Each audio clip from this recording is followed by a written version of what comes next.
Tinggal seminggu sebelum nak balik Semenanjung for good. So, minggu terakhir ni kita nak pergi mana? Kundasang, tengok Gunung Kinabalu. Tapi 2 bulan lepas baru je pergi Kundasang. Jom kita cari sunset nak? Last sunset cantik yang kita orang pernah tengok masa pergi Coral Haven.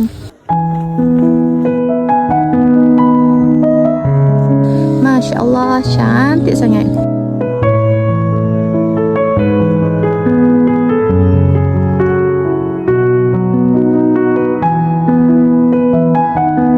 Trip kali ni kita orang stay dekat Shangri-La Tanjung Aru Resort.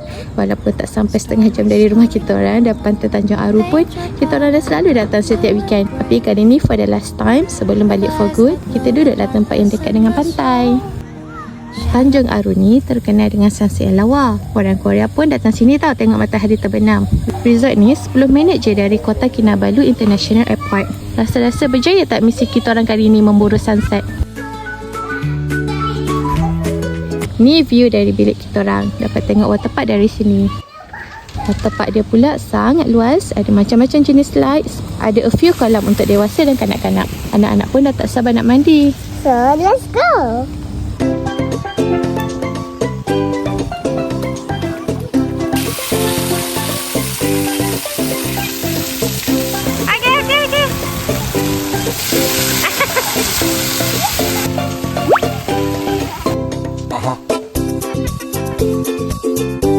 Wah, ibu nak? Ibu dan ayah. Okay. Is it yummy, dek? Sedap? Highlight resort ni mestilah private beach dia. The view is so stunning. Ramai orang berkumpul untuk record sunset hari ni.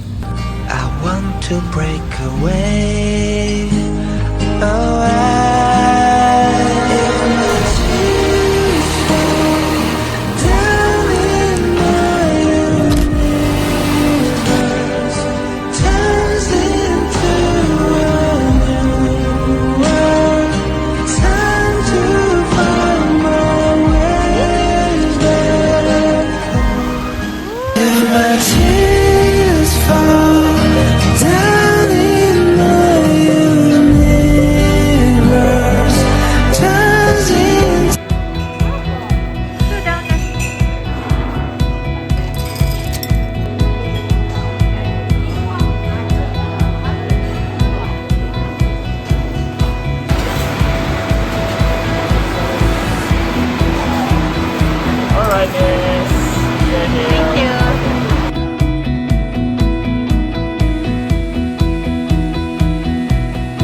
Hari kedua lepas breakfast, kita orang bawa anak-anak pergi playroom dalam resort ni. Ada banyak bilik dan banyak aktiviti boleh buat.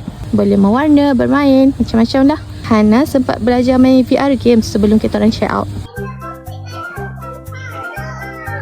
Okay, so pretty. Umar?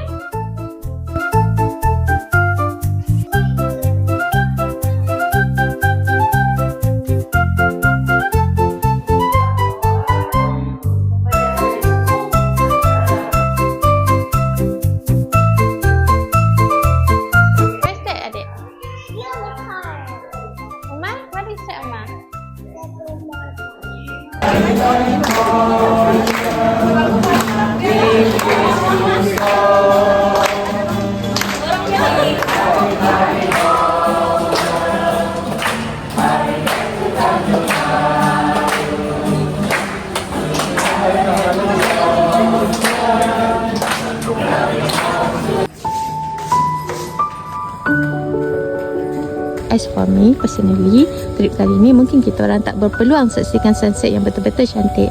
Tapi sepanjang 2 hari 1 malam dekat sini, cuaca sangat baik, tak hujan, tak mendung, laut pun tenang, ombak dan pantai pun sangat cantik. Bagi kami, semua ni dah lebih daripada cukup untuk buat kita rasa sangat bersyukur dapat menikmati keindahan alam di tempat yang selesa. Alhamdulillah. Okay, see you in next episode. Bye-bye.